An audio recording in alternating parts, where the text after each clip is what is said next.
Hi guys, we just released version 0.2.2 yesterday, and we have a few changes. So I'll showcase a few of them.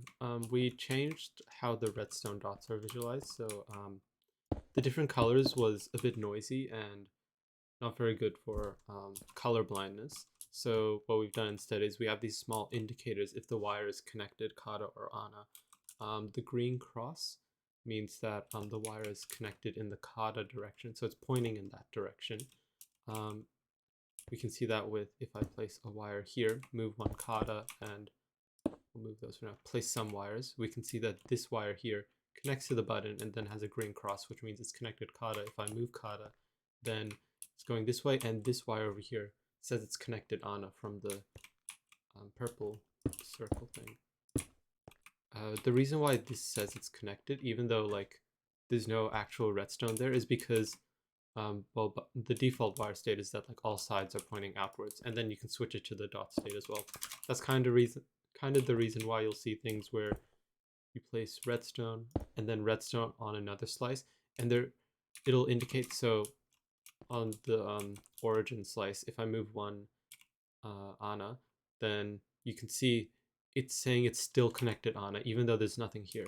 But that's because like wires will just continue pointing in that direction.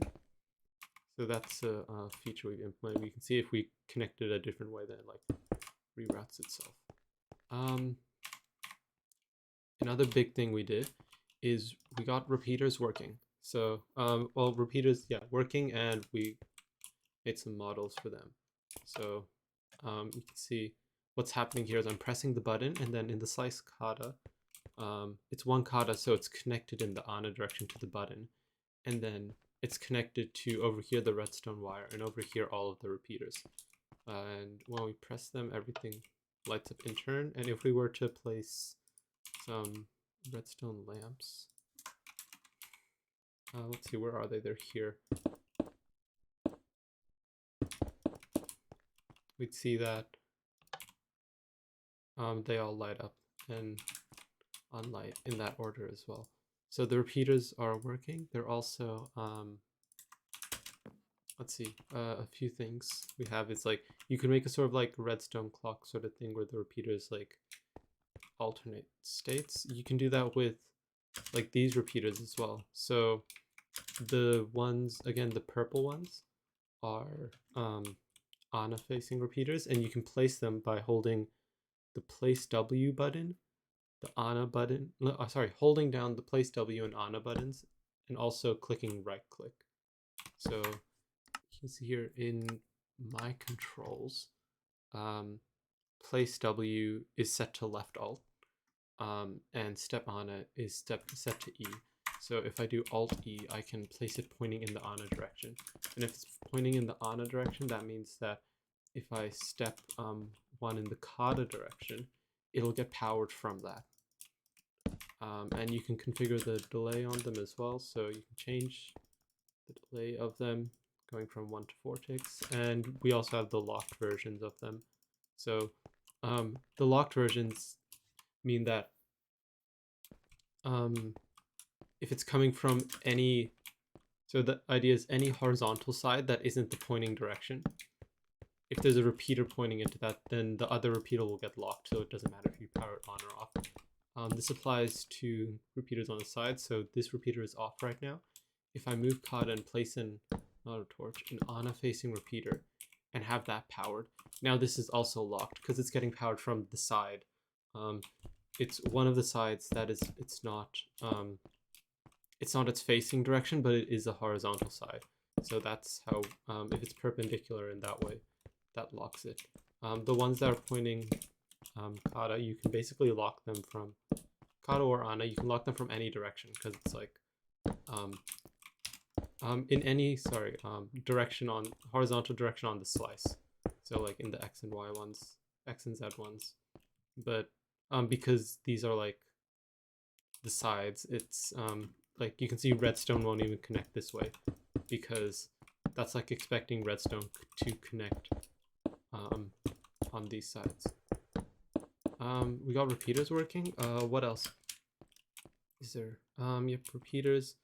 So that's the kata repeater, the ana repeater, and you can see this one is on the kata slice. We just have a bunch of redstone that's connected ana, and then on the ana slice, it's just a bunch of redstone that gets connected kata to match all that. We have comparators working, so you can usually have, if a chest has items in it, a comparator can read from it, but it can also read a block away. We can now, again, I would hold Alt-E, and that would, oh, that's a repeater. I would press Alt-E, and that would place a comparator. This is a ana facing one, and this is a kata facing one. So, let's see. Usually, if you have a block and then a repeater, if it's like facing away from the block, you can read the signal, or if it's just connected to the chest or block entity itself. Over here, we can see on the ana slice, we have a comparator that's connected ana, so that will that's getting powered from this block. And on the kata slice, there's a block and then a kata comparator, so that is pointing away from the chest, which means that that's also being powered. So see, there it has that faint redstone signal. There are like 4 states to a comparator: off in subtract mode, on in subtract mode, and we have the models for all of those. Let's see, and the comparators work as normal. So over here, I have redstone. I have redstone that's traveling 4 redstone wire lengths to get to this comparator. So anything less than 4 redstone, less than or equal to, I believe, 4 redstone, will turn off the comparator. Since that one is still connected, it'll still be off. But if it's less than 4, it'll turn on, because now all 4 of these sides are the sides that subtraction happen on. With this, we can make some stuff like, for example, this is a pulse extender. You can create one where instead of pointing like 1 east and 1 west, it's 1 pointing ana, and it's connected and goes kata as well. That's just to connect to the button, and that's just to show that it's slowly decreasing in signal strength. There's a lot of other redstone stuff, but in general, like all of the stuff that would usually be, most of the things are acting in all horizontal directions in terms of powering. There are a few things we can't place in the kata and ana direction. For example, torches are one we can't place yet. What else? Pistons we have to get to. Observers are another big one that we'll get to eventually. And there are a few more, just like redstone items that we can't like place facing different ways. Sorta chests. What else is there?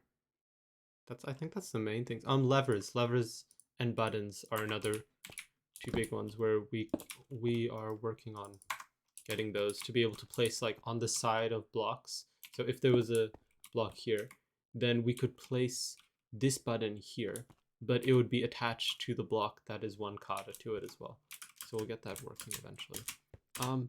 What else is there? A few more things. So that's all the like pure redstone stuff. We also made some changes to the hopper texture because like it's a bit hard to see in terms of like color blindness, and also depending on like the backgrounds and stuff, it can be hard to see what's on it with these like small X's and circles again. So in general, it's like circle means ana and X means kata, and edges means ana and corners means kata, and purple means ana, green means kata. What else is there? Okay, a cool storage thing. So this is a regular item filter.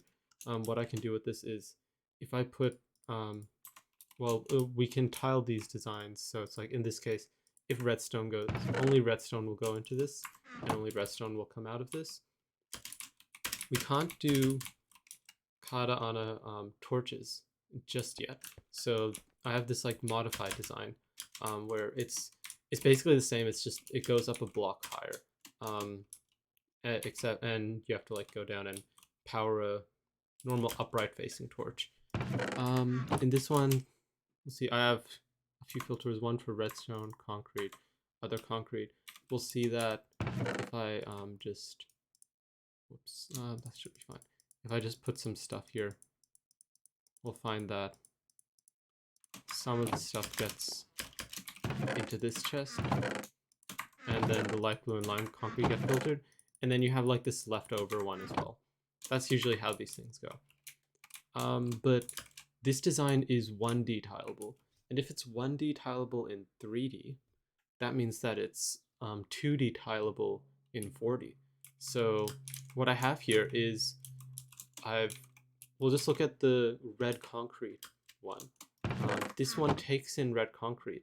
On the slice, we turn this Z direction and we rotate it into the W direction. So the next slice should have the hopper line, then the filter hoppers, and then the hoppers into the chests and torches and stuff. And we'll see that if I step, I think it's a 1 kata, it's 1 ana. If we step 1 ana, we do have that. 3 hoppers, redstone torches, and the concrete. Then we could say next slice is just repeaters facing in the chest direction, and then some concrete. Same thing here. These are kata facing repeaters. They'll trigger these torches. And then we just have the comparators. Again, this is an example of it. What is it? Reading out of this hopper from a block. We have that powers that. That goes down there. Powers those. And then it basically makes the filter happen. So all the items, they zigzag around here, and if they can't find their specific slice, they get sent to this discard chest. So we'll see how this works. What I'll do is, I think I put items in here already. Yeah, so we have just like a ton of items, and we can see here that this stuff is just like concrete colors and wool colors. And we have some of those and some extra stuff. We'll see if we break the block, it all starts going in. And originally these chests were empty, but now once the items filter through, we'll just wait for, I think we're just waiting on the concrete there. You can see all of these have their correct item. I'm not going to open them all, but you can see each one has the correct item that was meant to go into this. Obviously just one chest storage isn't really that great, but we can make a system similar to what we do again in 3D, where we have the chests that have the items you can access, and then I think, yeah, it's also 1 kata. We have, or in this case it's 1 kata, we have, what is it? Hoppers that point into those chests from chests above, and we also have hoppers pointing into all of these chests. So this would be like, I guess, end up being a sort of like a backlog of stuff if you wanted, because this would mean that chests that are in the inside are hard to access, but you could make a system like this where each previous chest leads in from the last one, right? And now whenever you take stuff out of here, in fact, in that case, you probably don't even need this layer. You just need layers of chest hoppers, and you can just have it so that everything gets filled up afterwards. So you could, a bit higher up, have your storage system, the filtering system, and then you can have an infinitely tileable 2D grid of sorted items, whereas before you'd have like one on each side, and that would require a lot of compacting and optimization. Now you can just have a 2D grid of stuff where you can just like walk through and access the items, which I think is cool. What else have we done? So that's like that was just a showcase of like what you can do with the hopper stuff. Let's see. Pistons kind of work. I shouldn't say pistons work. Slime blocks work a little bit. So if you have, I'll just set up an example real quick, and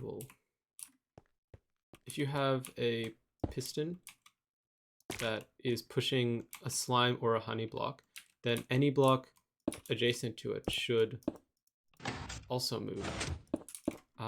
But if you want to have, what we've made is so that since technically this block is adjacent to the honey block, this light gray concrete, when you press the button, it also moves. There are a few issues with block entities don't move correctly yet, and you can see it if it's on the same slice. If it's on the same slice, we can see it, but if it's on a different slice, it ends up just disappearing, or even if it's like if it's connected that way, it ends up disappearing, but the blocks do end up moving. That's how we can get this sort of like almost flush system here, where what's happening is on this slice, we're just pulling back these slime blocks and honey blocks, and since these blocks are connected, they get pulled back, but before that happens, these blocks also get pulled back from here. So these ones just move that way and that way, and that allows us to like sort of like create this opening and closing system. And I think that's fine. Oh no, there's also the adder. So this is a, what is it? That's so loud. A two-way flying machine.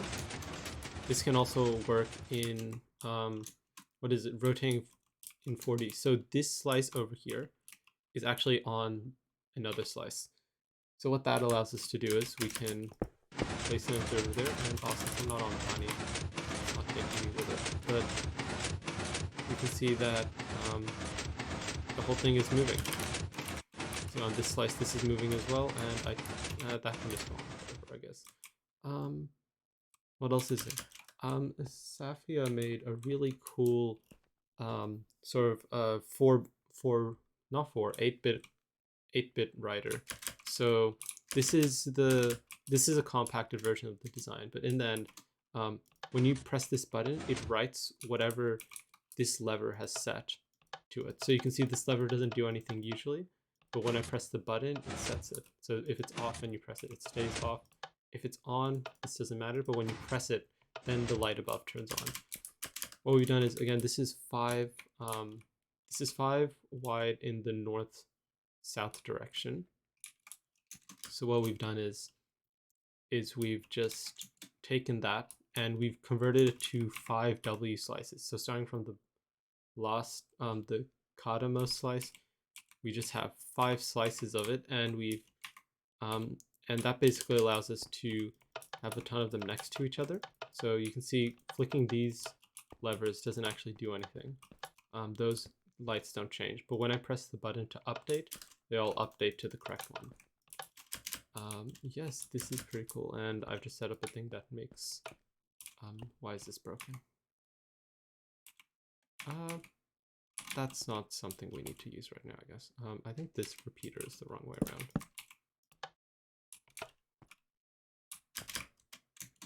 Okay, I broke it, but that's fine. That was just to like make it loop through, but we don't really need that. Did I miss anything? I think that's all. Yeah, we have all that stuff. Yeah. So make some cool stuff with this update. If there's anything, if you have any questions, just go to the Discord, and yeah, that's about it. Thanks.